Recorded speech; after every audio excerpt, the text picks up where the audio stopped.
This is a part 2 video for how to approve a customer's booking. In the previous video, we looked at the booking log as the source of where to find information.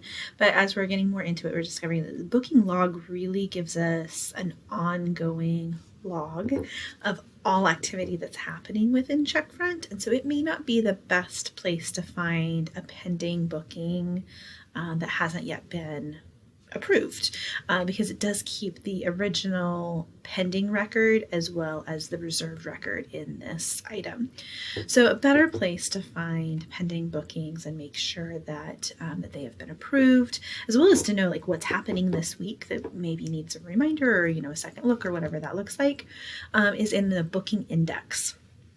There's not a widget for the homepage of that booking index, so we'll find that in the report section instead. So report, booking index, and then just make sure that you have this date. It defaults to the next 30 days, but go ahead and change that to all upcoming, and it will show everything that we have open and available, and then that status is along the side. We can also filter by pending, so that we're only seeing all upcoming in the date field pending reservations.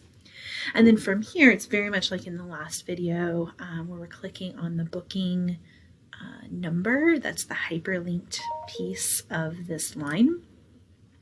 And then we're reviewing the details. Once we determine that it is ready to be approved, clicking on the orange pending box and changing that to reserved. I am not sending email notifications for the purposes of this recording, but you do usually want to send those email notifications.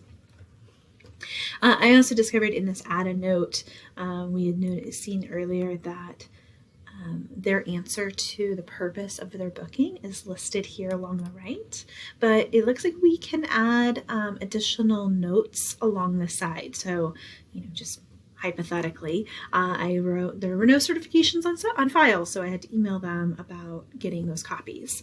I added this was a test booking that I'm just playing around, as we're only using 2 staff accounts, my admin account and a generic staff account.